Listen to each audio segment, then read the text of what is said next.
ये कहानी एक ऐसे इंसान की है जिसके पास सेब के बगीचे थे, पर उसकी आदत हमेशा रोने की थी।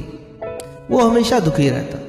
कभी ज़्यादा बारिश हो जाती, कभी सूखा पड़ जाता, कभी बाढ़ आ जाती और कभी उसके फसल में कीड़े लग जाते, कभी फल सड़ जाते थे।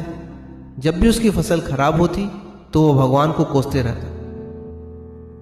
और अगर किसी साल सेब की फसल अच्छी होती तो बाजार में दाम गिर जाते और मुनाफा कम हो जाता।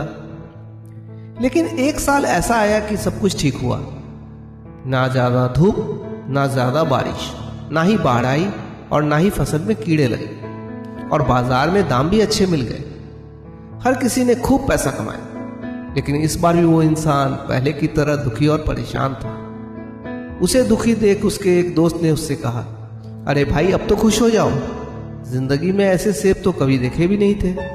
सभी सेब लगाने वाले खुश हैं और उसके पास पैसों की कोई कमी नहीं है।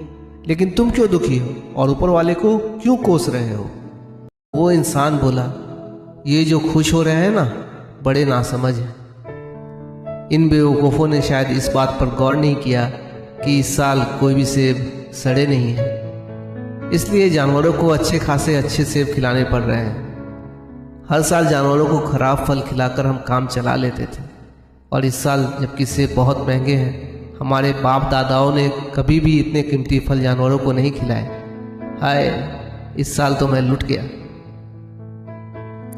जिस इंसान की रोने की आदत होती है वो रोने का कोई ना कोई बहाना ढूंढ ही लेता है। कहने का मतलब है कि जो इंसान उल्टी सोच का होता है उसे अपनी खुशी में भी सिर्फ दुख ही दिखाई देता है, और उसके पास रोने की वजह ही होती है। रोने से याद आया कि हैप्पीनेस, खुशी क्या है ये? खुशी पे हमारे खुद का कोई कंट्रोल है क्या? अपनी खुशी या हैप्पीनेस के लिए कहीं ना कहीं हम खुद जिम्मेदार होते हैं। हो सकता है मेरे लिए जो हैप्पीनेस की वजह है वो आपके लिए ना हो, और हाँ, खुशी का अमीरी और गरीबी से कोई लेना देना भी नहीं है। मैं कल शाम जब लौट रहा था अपने एक कंस्ट्रक्शन साइट के पास से, तो देखा कि कुछ मजदूर लोग डांस कर रहे हैं। किसी बड़े बिल्डिंग में जब कंस्ट्रक्शन का काम होता है तो वहाँ काम करने वाले मजदूरों की कॉलोनी होती है। ये भी एक उसी तरह की कॉलोनी थी। मैंने सोचा कि ऐसा क्या हो गया कि ये लोग फुल वॉल्यूम में म्यूजिक चला के डांस कर रहे हैं। मैंने अपने एक सुपरवाइजर से पूछा, भाई ये मामला क्या है, ये लोग क्यों नाच रहे हैं? उसने कहा, अरे सर, ये उनके रोज का काम है, बस कोई ना कोई बहाना बना ही लेते हैं। आज किसी मजदूर के गांव से कोई आदमी यहाँ काम करने आया है तो उसके आने की खुशी है इनको, और ये उसी को सेलिब्रेट कर रहे हैं। मैं उसकी बात सुन के हैरान था। आलीशान बंगला, अच्छी जॉब के बावजूद कई लोग हैं जिनकी जिंदगी में खुशी का कोई नामो निशान नहीं। खुशी या हैप्पीनेस एक आदत है, एक मानसिक स्थिति है जिसे हम अपने अंदर पैदा कर सकते हैं। हम इंसान की सबसे बड़ी खुशी उसकी अपनी हेल्थ है। तो ये थी वो कहानी जिसमें इंसान अपने खुद की खुशी को नज़रअंदाज करता है और हमेशा दुखी रहता है। वो इंसान दूसरे की खुशी को देखकर जलता है, वो खुद को दुखी बनाता है, जबकि हमारी खुद की खुशी हमारे हाथ में होती है और हमें उसे खोजने की ज़रूरत होती है।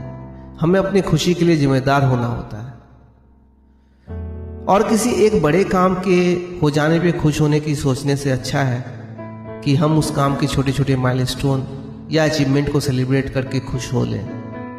मंजिल मिल गई तो बहुत अच्छा, और अगर किसी वजह से ना भी मिली तो कोई प्रॉब्लम नहीं, इसलिए कि हमने अपनी मंजिल के पाने की जर्नी को पूरी तरह से एंजॉय किया और उससे सीखा। तो अगर तुम खुश रहना चाहते हो तो अपने जीवन में खुशी के लिए जगह बनाओ।